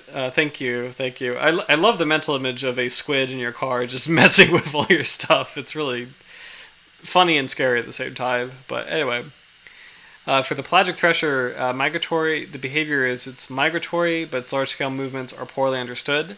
Visits cleaning stations at offshore seamounts early in the morning, but retreats before light levels increase. Known to breach, possibly to rid itself of parasites. So, I'm very excited for the diving note. So here we go. Very shy, but will inadvertently approach divers hunkered down near cleaning stations if they stay quiet. Retreats quickly if camera flashes or lights are used. Will not respond to chum. Interesting. Diving logistics. Random sightings occasionally occur at offshore dive sites, but there are only 2 well-known locations where pelagic thresher sharks are regularly seen. By far the most reliable and productive place to see pelagic thresher sharks is at Monad Shoal near Malapascua in the Philippines. Monad Shoal is a deep, rocky coral ledge a few kilometers in length that has dotting cleaning stations. Just after dawn and perhaps in the night, pelagic threshers swim up to the cleaning stations and rid themselves of parasites. Many dive boats drop divers in cleaning stations to watch the sharks being cleaned. After an hour or two, the dwindle is suspected because of the threshers' eyes tolerate high levels of sunlight. To avoid looking like sharks, there's a ban on strobes and video lights at Monad Shoal. I love that they're sensitive to light. That's actually really cool. It's kind of like the vampire shark a little bit, but it's cool that they're here at dawn, probably at twilight too. The second spot for thresher shark sightings is at Daedalus Brothers, Daedalus Brothers and Elphinstone reefs off the coast of Egypt in the Red Sea. Week-long live-board dive trips visit these areas all year long, but thresher sightings are hit and miss and tend to be quite distant compared to those close-up encounters that are possible in the Philippines. Very, very cool. We'll take a gander at some of these photos again. So we saw a few already, so this beautiful photo of the eye right here. Just really, really great pictures of thresher sharks in really clear water. This one is pretty interesting where the kind of around the gills looks a little rough here, so I kind of wonder if these are bites from other individuals, maybe other individual sharks, or maybe scars from a predation event, perhaps. So, same individual with these bites, these scars, could have been another shark going after it, like another species of shark, perhaps. Love how they look kind of cautious too, and they act cautious.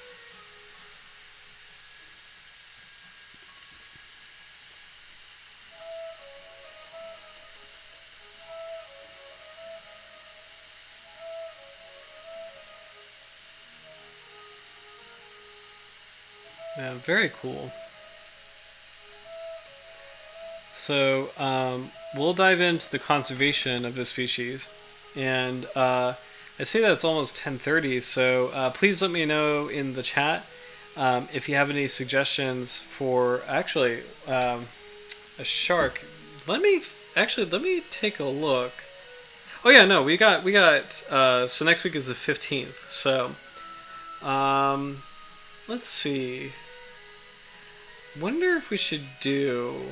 Yeah, let's do a shark next week. So we're definitely doing an episode next week. I'm trying to figure out kind of holiday plans and what we should do for the stream. But I think next week should be a shark stream, like a Sharky Shark. So please let me know in the comments if there's a particular species you'd like to review next week, and we'll take a look at it. So, but it can't be lamniforms because we have finished them all with this species. So would love to hear suggestions in the comments, and I'll provide some as well if needed. But before I do that, we'll read the IUCN Red List conservation note on the pelagic thresher. So unfortunately, this is an endangered shark, and we'll find out why. Let's see. The pelagic thresher is a large, wide-ranging Indo-Pacific pelagic shark that occurs from the surface to depths of 300 meters. It has a low fecundity, averaging 2 pups per litter, and a very low annual rate of population increase.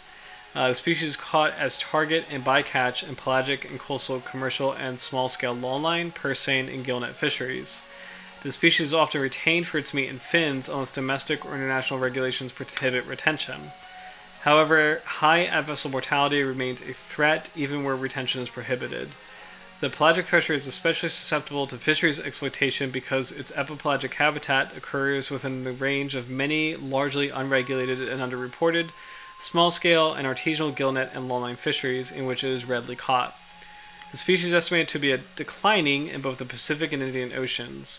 Across its Indo-Pacific distribution, the pelagic thresher is estimated to have reduced by 50 to 79% over the last 3 generation lengths, based on abundance data and levels of exploitation, and therefore the species is assessed as endangered.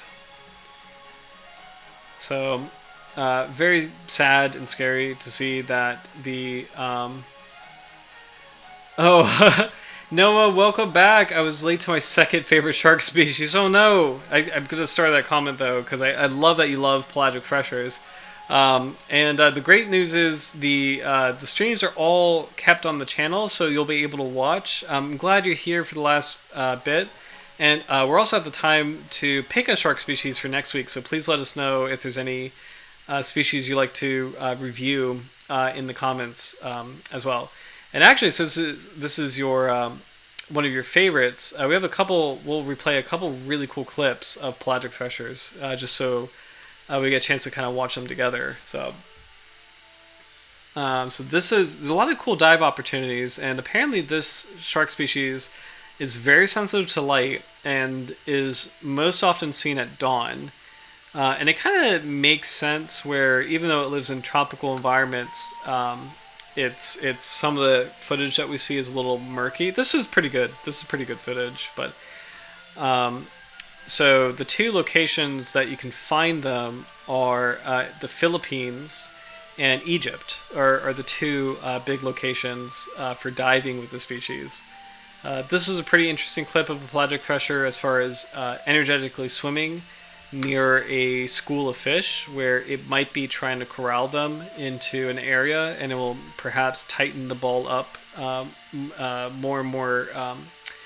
Like what these sharks tend to do is they tend to circle these large groups of fish to try to tighten them into a ball, and once the fish are in a bait ball, they will actually whip the ball with their iconic tails. So here is pelagic thresher in one of the famous dive sites, Malapascua in the Philippines. So this one is actually a really cool clip where you could just see it kind of cruising very calmly. Love how that tail billows. Min just pointed out that most of the movement is coming from the base of the tail, and the upper caudal lobe is just kind of, falling into place, just kind of flowing elegantly. So here is a pelagic thresher near this beautiful school of fish. I'm not sure what species this is. These reef fish here, but pelagic thresher swimming also gracefully. Originally, when we first saw this clip, I was wondering if it was interacting with the fish, but upon closer examination, oh, I love this moment. The two sharks. They don't want to get that close to each other. But looking at this clip more closely, it looks like the shark is just hovering adjacent to the fish and is not necessarily interested in them. So But really cool to see just how beautiful these sharks are, how graceful they are. Amazing to see how the upper caudal fin moves, and it works so perfectly with this animal. So it's also cool to see that the base of the tail is pretty thick. So like the trunk of the shark is actually really thick compared to other shark species, and it makes sense where all that musculature is meant to support that long whipping tail. We learned that pelagic threshers are able to raise their body temperatures higher than the surrounding seawater, so that helps with keeping a high amount of energy and movement when going after prey at the open sea. So kind of cool to see that the pelagic thresher was coming close to those divers. And overall, kind of a shy species and light sensitive. So divers are discouraged from shining their lights onto pelagic threshers because it bothers them. And divers don't really see them midday. They tend to see them apparently at dawn or dusk. So.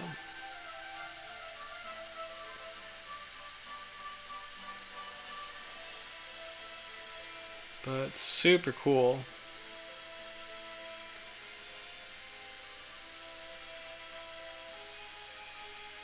Beautiful shark, and it's really cool that they visit these reef areas to get cleaned by fish. So other fish species will clean the parasites off the shark's skin, and once the sharks are clean, they'll go back out into the open ocean for hunting.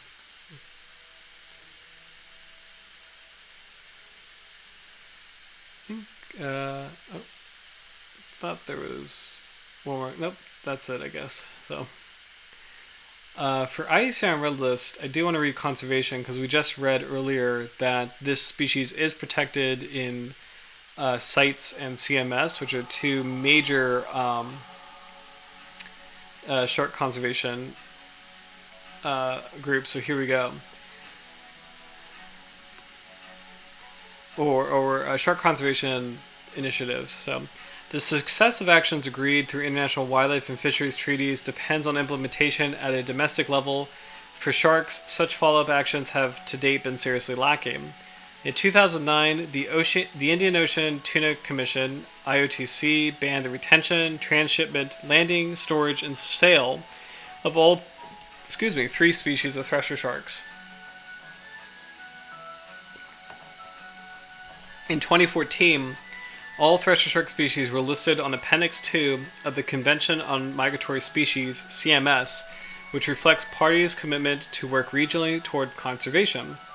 The species are also covered by the CMS Memorandum of Understanding of Migratory Sharks, which is aimed at facilitating conservation. In 2016, all 3 thresher sharks were added to Appendix 2 of the Convention on International Trade in Endangered Species, CITES, which requires exports from CITES parties to be accompanied by permits based on findings that parts are sourced from legal and sustainable fisheries. To allow recovery, it is recommended that all pelagic thresher retention and landings be prohibited, at least as long as the global population is classified as endangered. Initiatives to prevent capture, minimize bycatch mortality, promote safe release, and improve catch, including discard, reporting are also urgently needed, as is full implementation of additional commitments agreed through international treaties. So, whoops. Yeah. Oh, I love these comments. Big old silly eyeballs. Short-tailed nurse shark. Interesting. Interesting suggestion, Roy. That would be really cool to do. Oh, that is a really interesting suggestion. I don't think we did that. Let me make absolutely sure. Love that recommendation. Let's see. I forgot that there was a different nurse shark. Because I'm used to the 2 species, the classic one and the tawny one. But let's see. This is our Lectolobiforms. Tawny nurse shark. We have not done that, so let's do it. That's an amazing suggestion, Roy. Thank you. So here we go. This is short tail nurse shark. Oops, sorry. Pseudo Ginglimostoma brevicaudatum. Very cool. Brevicaudatum. Awesome. Oh, cool. Don't forget the Pacific one. So actually, I want to take a look at that because I think that's a brand new species. So we'll take a look at our good friend Wikipedia, which is really terrible, but actually very helpful. List of sharks. Whatever reason, the Wikipedia list is very up to date. So we have Ginglimostoma yunami, the Pacific nurse shark. So cool. It's a medium-sized shark from the family Ginglimostomatidae. Here we go.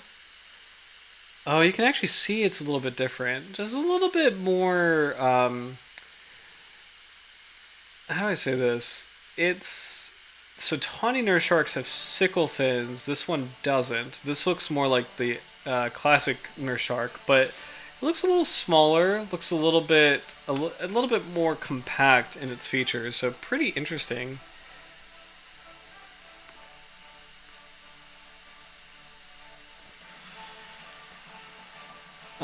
Not to be confused with Ginglimostoma serrata, which is the nurse shark that we have, which is restricted to the Atlantic. That's so cool. So what's especially cool is this species is a great example of how the Caribbean and Eastern Pacific used to be the same ocean, and then Panama separated the two. So this looks so similar to Ginglimostoma serratum, the classic nurse shark, but they're different because of just million years of, or thousands of millions of years of evolution because of that isthmus. Isthmus separating the two areas. So super, super cool. Great suggestion. Rounder, less boxy face. Yep. It's brand new. I thought it was. It's, I think, what did it say, 2020? Let's see. Pacific nurse shark. Oops. Pacific nurse shark. Oh, 2015. So maybe not brand new, but kind of new. Relatively new. It's a 2015 species, which is really cool. So, yeah, 2020. Oh my gosh. So, but no, the short-tailed nurse shark is an excellent suggestion. So that will be next week's shark. I'm very, very excited for it. So, let's see if we have any more information for the Pelagic Thresher. Really great illustration here. Let's see if there's any other names. I think we got most of them. We got the fox shark. Oh, actually, there's some really funny names here. I don't know if you saw these, Roy, but we've got the fox shark, foxtail, the thresher, the thrasher, the sickletail, the swingletail, and the swiveltail. So swingletail is probably my favorite name of a thresher shark. So swingletail, it's not swingtail, it's swingletail. Which it sounds like an elf or something. It's like a Christmas elf. I don't know why or how it got that name, but that is one of the thresher shark's names.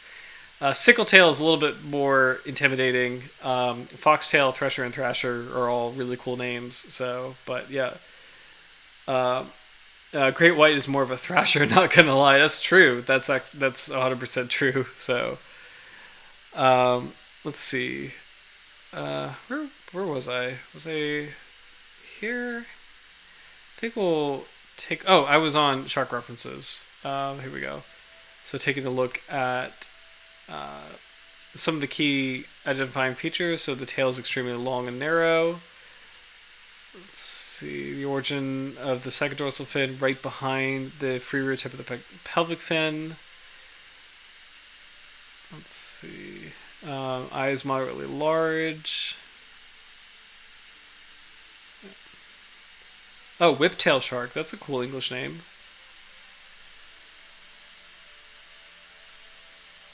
Oh, I did want to see this. This is really cool. So this is a nice view of the teeth. And it's actually really great to see. These are perfect fish-eating teeth or squid-eating teeth in the sense that they recurve where once a shark grabs onto a prey item, it's not getting out. And also they're very long and narrow. So perfect for handling slippery prey like squids and mackerels and other kind of oily fishes. So really great dentition. Love the pictures here of the upper jaw, lower jaw, just how they all function together to just grip onto whatever that slippery prey item is and just not let it go. So really, really cool. Let's see. We have life history traits. We I think what we might do is read this because I think this is kind of interesting. So, trophic ecology during the ontogenic development of the pelagic thresher shark in Baja California, Sur, Mexico. So, this is going to talk about how juvenile pelagic threshers maybe operate differently than adult pelagic threshers. And in the region where we were talking about Humboldt squid, how pelagic threshers go after these squid, which is pretty interesting. So, but this is by Clara Sanchez Latorre, Felipe Galvan Magana, Fernando R. Eloriaga Verplanken, Arturo Tripp Valdez, Rogelio Gonzalez Armas, Alondra Peñon Gamante, and Antonio Delgado Huertas. So, the trophic ecology of the pelagic thresher shark was evaluated based on chemical ecology using stable isotope ratios of carbon and nitrogen in the vertebrae and muscles. Individuals are caught between August 2013 and October 2019 on both the coast of Baja California, Sur, Mexico. And Bahia Tortugas, the mean vertebrae, while in values were I won't read these. I won't read these values out loud because it's going to be a little bit too tedious. The results show higher delta nitrogen values in Santa Rosalia as an effect of baseline isotopic differences between the two regions, whereas the delta carbon values were lower in Bahia Tortugas, suggesting offshore ecological behavior. So I'm skipping the numbers specifically to kind of get to the meat of this, which is thresher sharks in this region, Bahia Tortugas, had offshore behavior. They're spending more of their time offshore. In Santa Rosalia, there were significant differences by sex for delta nitrogen muscle, whereas delta carbon showed ontogenetic shifts, indicating that neonates, young thresher sharks, feed in coastal areas more commonly than juveniles or adults. It makes sense. We've seen this time and time again. A lot of small sharks, like baby sharks, they spend their times in shallower habitats and shallower habitats and more inshore habitats. So mangroves, coral reefs, just shallow water in general. Estuaries. Baby sharks like to be in those areas. And it's a great way to be protected from larger sharks, even of their own kind, where they're going to be focused on larger habitats, open water areas. So it's kind of cool to see that thresher sharks line up with that. Neither sex nor ontogenetic differences were observed in the Bahia Tortugas, suggesting a high overlap between their isotopic niches. Therefore, pelagic threshers use the same ecological niche throughout its life, and there's consistency between sexes. The mean trophic position for both tissues and regions was 4.5.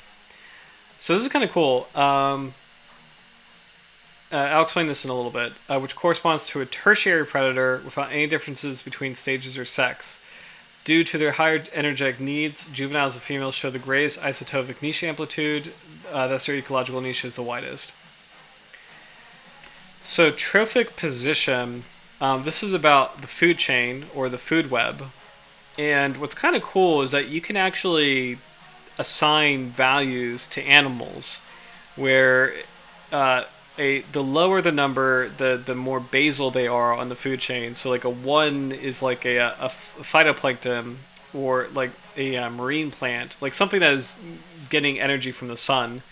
The higher the number, the more removed it is from the base of the food chain, meaning it's a top predator. So trophic levels 3 or 4, you start to get into like the really big animals, like sharks and whales. So, and it's kind of cool. I always think it's really interesting to see this, where it shows you, it's kind of like a mathematical way to map out a food web. And it's also kind of fun. In a really dumb way, it kind of makes me think of like power level 9,000. Like it just like, what is the most powerful animal? Like just it's really silly, because at the end of the day, honestly, humans are the highest trophic level. Maybe orca whales, probably orca whales, humans, birds. Actually, eagles specifically are surprisingly very high. Actually, so hopefully we might actually see the food web in a little bit more detail. Here's the region that they studied. So Bahia Tortugas with the pelagic threshers, like preferred offshore environments, is here. Santa Rosalia is in the Gulf of, or sorry, in Baja California. So in the Sea Cortez. So that's a little bit more insular. I really would love to see a trophic position map, if we can. Let's see.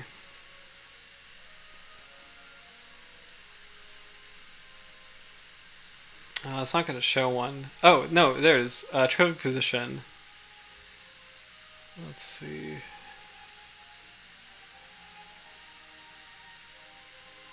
It's saying it's a tertiary predator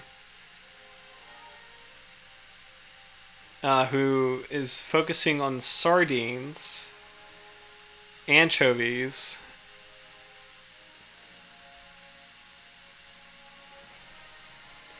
so it's not showing what the actual trophic level is. So I wonder if we can get a map of one, and we'll have to.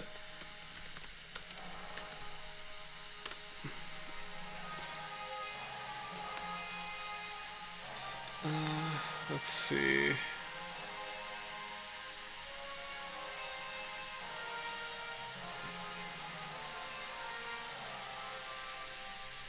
I've seen some really cool ones. Okay, here we go. Here we go. So, okay, so this is actually a great breakdown of what this is. So, and I'm gonna post this in chat so that people can explore. Oh yeah, Sharking Ball Z. Yeah, because it is really interesting.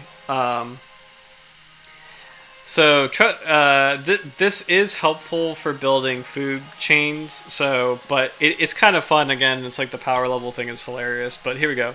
So trophic level 1 is primary producers. These are phytoplankton and other autotrophs from the base of the food web. So this would be like I guess I almost want to say bacteria.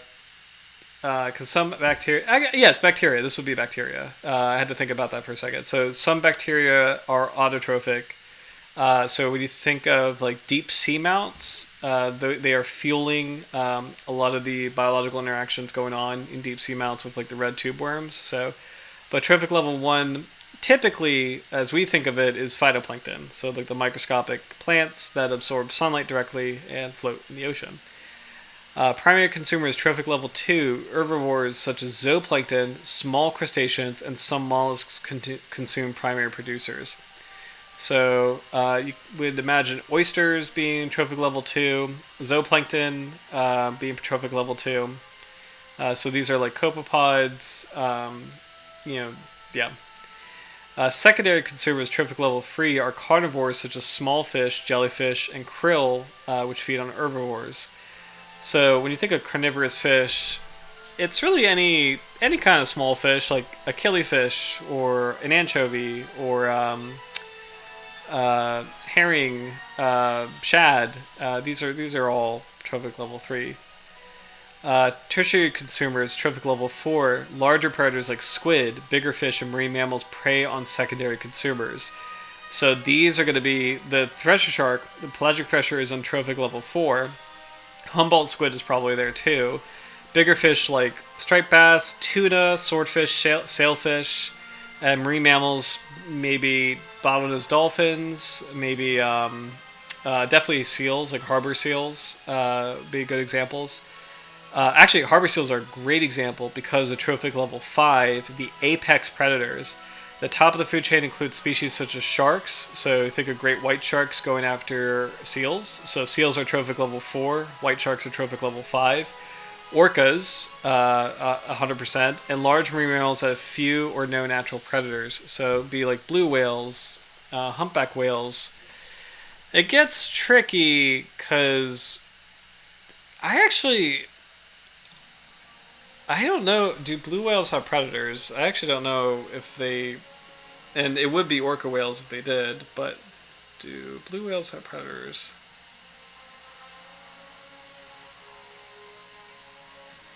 Primarily orca whales. Wow. So, what's kind of wild, by the way, and I never really knew this, it never really hit me, until until the past few years. I never really fully grasped that orcas were really the top of the food chain for the ocean, even higher than white sharks, because they do go after white sharks. So I never really grasped that orca whales were really truly the apex predator of the sea, because they'll eat really a lot of things and go after a lot of things, and apparently they go after blue whales, which is kind of wild, and will coordinate hunting for blue whales, which is wild. So really, orca whales and humans, as far as the marine ecosystem, and I want to say white sharks are there too. I mean, white sharks are incredible. There are some areas in the world where they are the top. They are apex predators, and there's not an orca whale presence, but Massachusetts is a good example. They are the apex predators in Massachusetts waters, because orcas don't really visit that area. So, but anyway, but yeah, this is like the trophic level map. So it's really interesting thinking about animals occupying these different niches. So orcas deserve trophic level 6. Oh my gosh, orcas are so much more dangerous than people think. Honestly, yeah, they're really. I think I've shared this story before, but I remember when I was doing my dive training. They weren't part of the Navy, but they were no, maybe they were part of the Navy. I had some of my classmates were either in the Navy or so. I think they were naval contractors. They worked closely with the Navy, but they shared with me that if there's a shark in the water, they won't worry about it, and they're not instructed to do anything. But if there is an orca in the water, they're instructed to immediately get out, and the reason being is that orcas are unpredictable, and I don't want to present like they're violent, because they're pretty brutal to other animals, but they in wild settings, and I guess they are. I don't want to call them violent, but they are. What's the word?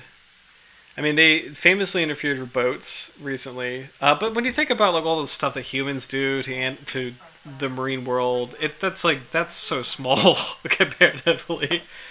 I would not call them violent, but I would call them unpredictable is a good word. I would say unpredictable is a really good word. Where it's a very intelligent, powerful, enormous animal, and it's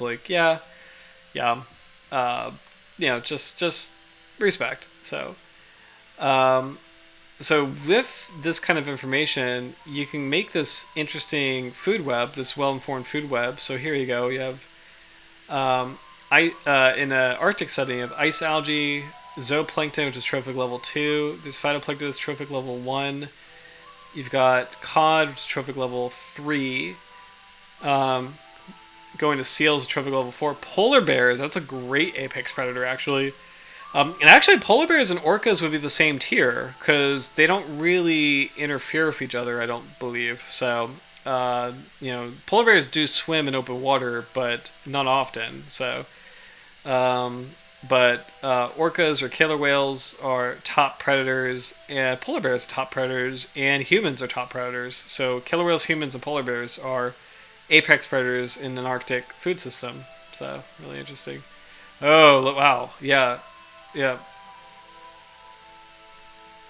I didn't think for a second. I thought the humans went to the bears, but the bears, unfortunately, humans in some areas eat the bears. So this is a really good summary of how these work. So yeah, I post this on the chat already? Yes, I did. Awesome, awesome. So yeah. Orcas are as if you're meeting a complete stranger underwater. Yeah, that's actually an excellent. So Roy, that is an excellent. What do you call it when you serve in tennis and then you got to whatever. I served you a squid in the car and you served me a stranger underwater. So that is an excellent analogy, and I really appreciate it. Oh my gosh. And I think with that, it is a good time to end tonight's stream. So, and we'll I'm going to zoom this down just to maximize this Pelagic Thresher footage time. So, there we go. But, guys, thank you so much for watching.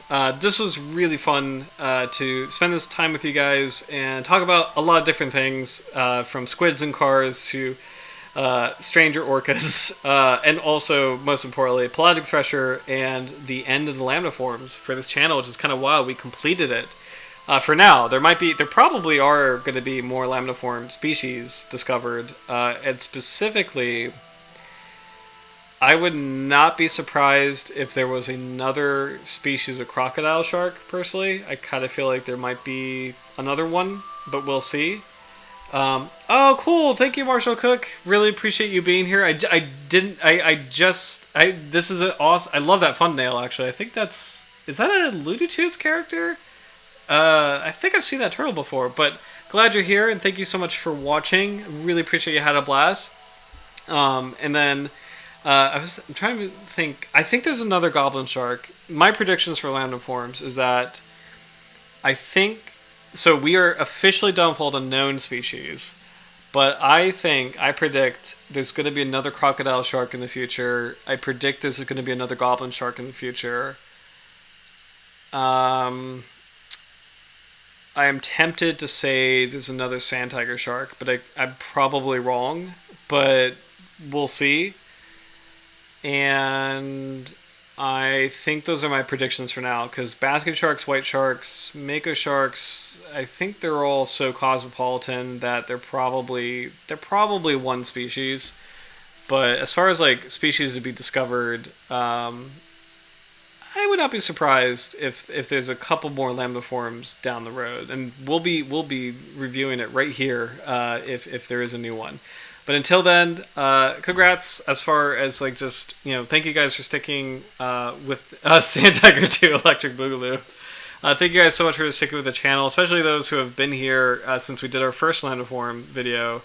And actually, Roy, one of my favorite streams has been we were watching basking sharks and seeing a basking shark breach, and that's one of my favorite lamniform moments. So it's an amazing order of. I always think of the lamniforms as like these very tough sharks, these like really cool pure ocean, just mighty sharks. So it's a really, really cool group, and we have the lamniform playlist on the channel. So if you haven't seen it already.